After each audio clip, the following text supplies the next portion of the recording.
Stogie. Stogie Kenyatta, yeah. And Stogie's actually my middle name. I was born on the island of Jamaica. Raised in the capital, Brooklyn. That's right. Brooklyn, New York, where the streets are dirty and grandmothers are 30. Hey, you had a baby at 17, your daughter had one at 16, that ass is a 30-year-old grandmother. And she'd be like, well, I don't even look like a grandmother. That black don't crack. I'm like, yeah, it shouldn't, bitch, you're 30.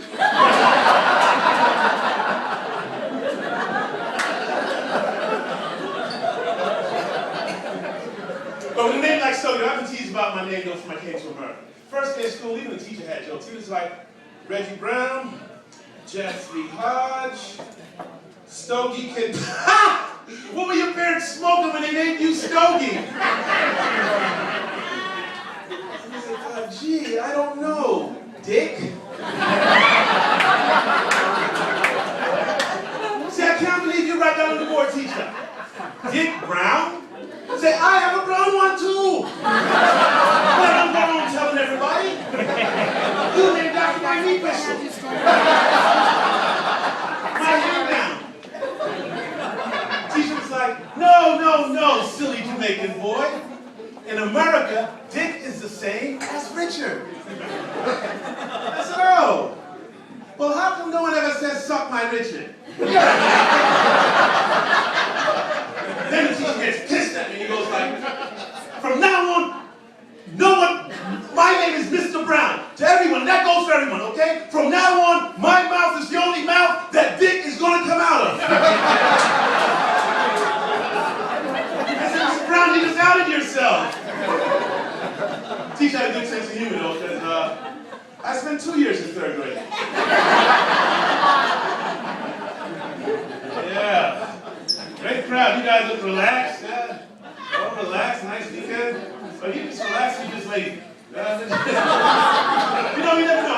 Ladies, we've got lazy society, okay? I mean, we've got remote controls for everything, man. I mean, you know, we're a lazy bunch of people now. Seriously, we are lazy. I mean, the other night my buddy got a brand new Porsche, you know? So we go driving the other night, last night, you know? So while we driving, I go to change the radio station. This lazy son of a bitch stops me and hands me a remote control. A remote control to change the car radio. I was like, say, this Porsche is a 2-seater, dog. I could change the fucking oil from here. He's all like, nah, Stogie, you put these numbers in here and then you hit enter. And I'm like, or? I can use my dick. The dashboard is right there.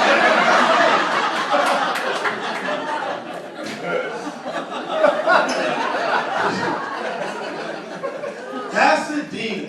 Man, when I was growing up in New York, man, I would see you guys every New Year's Eve for the Rose Bowl, and I said, look at these rich sons of bitches from Pasadena. Son of a bitch, man. Look at them. It's all sunny. They've got tans, watching a football game. You know, it'd be like, it was 3 degrees out the bitch back in New York. And so, you know, it's like, but I got some rich buddies now, you know, they play football, you know, got big houses out in Malibu, you know, big buddy of mine, got a $1 million house out in Malibu, he got robbed. So he calls me, he's like, so they broke in there, they got me, man, they robbed me. I was like, oh, hell no, man, dude, what'd they get you for? What'd they get you for? $10 million house, right? And he says, the weirdest shit I've ever heard. He said, I don't know yet. Now that's how you know you're rich, okay? That is how you know you are rich.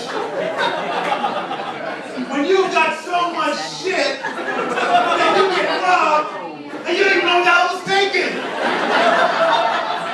See, I don't know about you, but I don't have that problem, okay? I don't have that problem, okay? You break into my crib, okay? I know 2 seconds after I walk into the house, okay? See, I get home and I'll be like, you know, oh, hell no! Hell no! Damn, no! Who ate some of my grapes? Who ate some of my grapes? I had like a dozen grapes on the steak. one.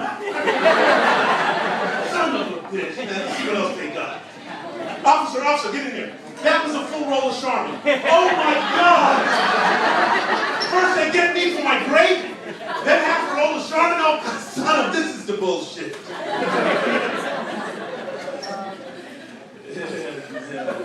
You know, I'm leaving the house and before I left, I'm watching the same tonight, right? And I love that shit, you know? So, and I see Jennifer Aniston on there, and she's complaining about how tough she had it before she became a star. She's all like, you know, I was a waitress. I waited tables. I was a waitress for 3 years before I became a star. I'm like, I was a busboy for 5 years before I became a waiter.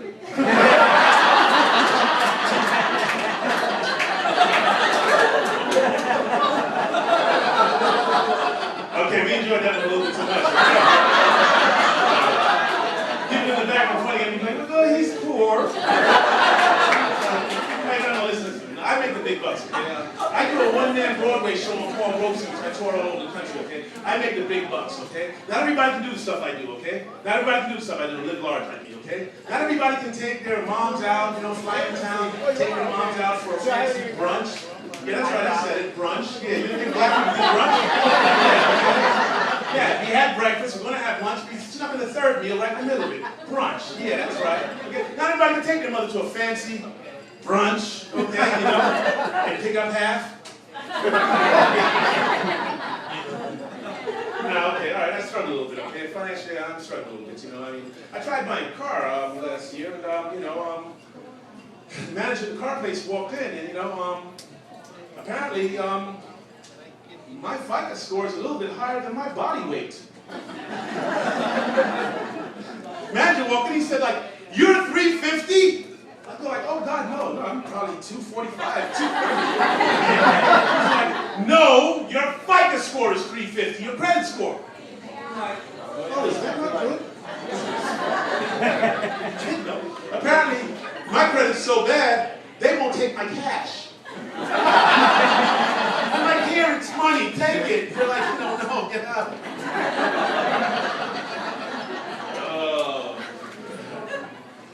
So how do Mexicans do? You got Mexicans here tonight? I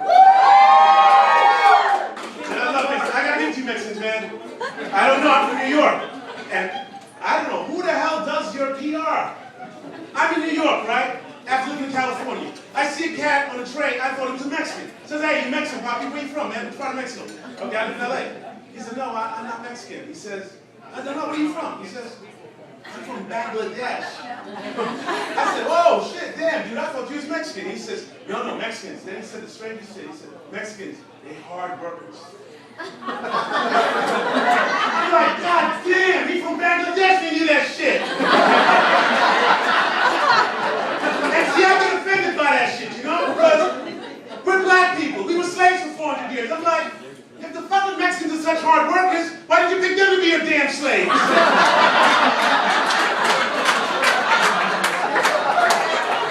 We built half this fucking country. We work hard.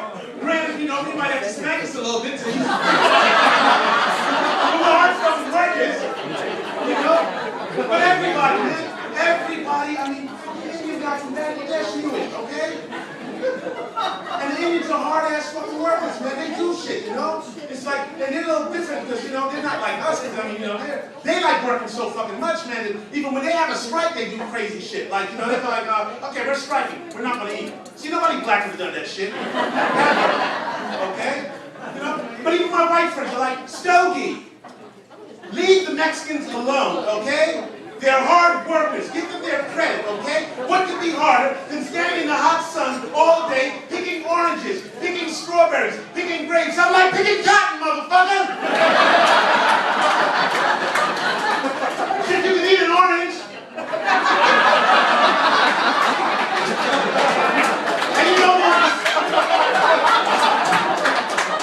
And you know these creative little motherfuckers are making margaritas out of it. You evil bastard had us picking cotton. What the fuck are we going to do with cotton? What, invent the Q-tip? We didn't invent the Q-tip, right?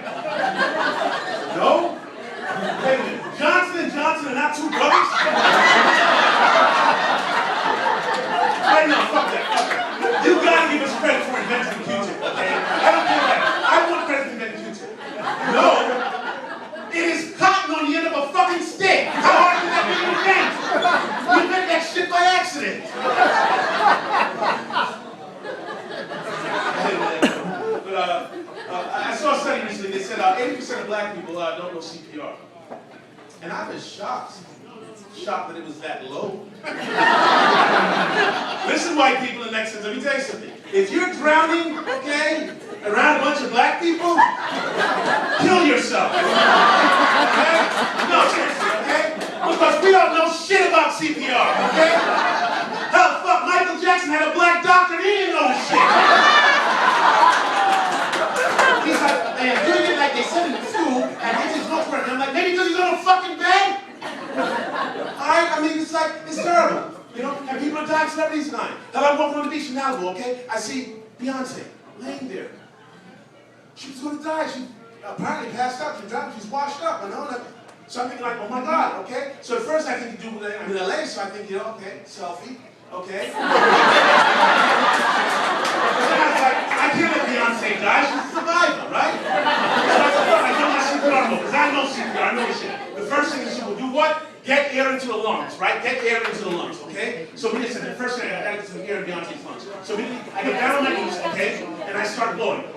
Yes, I can understand. Bursts of air directly into her vagina. What? What? The lungs are right here. I took the shortest route. Oh my God. You think you're trying to make something sexual out of this? Because my open, wet mouth is pressing against her exposed vagina, you think you're going to make something sexual out of that? Oh my God. I'm trying to save a life here, okay? And guess what? My CPR worked because Beyonce regained consciousness. She even started talking. Yeah, just kind of yelling. You know, hey, get your mouth off my vagina. Get your mouth off my vagina. Okay, I wasn't drowning. I wasn't in the water. I wasn't even wet. Till now. Clearly, she was delirious. But alive. But listen, I gotta get out of here, ask for a brief, quick moment of silence for a friend of mine. He died in a robbery, and crime has just gotten so much way. It's terrible in our community, you know. And he's a good friend of mine. I grew up with him, great guy, you know. And goes into a 7-Eleven to buy something, you know. Robbery breaks out, you know. And just as he's running out the store with a bag of money, someone shoots him in the back. I mean, you know, good guy. He wasn't even armed. I mean, you know, well, not at the time. I mean, he dropped his gun, but you know, it's like, you know, hey, what am I gonna say? Okay, he's not hurt. He wasn't hurt. Okay, the guy's clumsy. What am I saying? Okay, he's clumsy. Okay, what are we gonna judge him? I mean, who among us can say we haven't dropped our handgun in the middle of a robbery, right? But he wasn't gonna hurt anybody. What are you looking at me like that? Who's gonna hurt anybody? Are you kidding me? How do I know? He robbed 3 of the 7-Elevens that night. Okay, not one casualty. Okay. But listen, Jeff, is that my time? Yeah! Okay, I'm sorry. Hey, listen, you guys have been a great audience. I gotta run. Give it up for Jeff.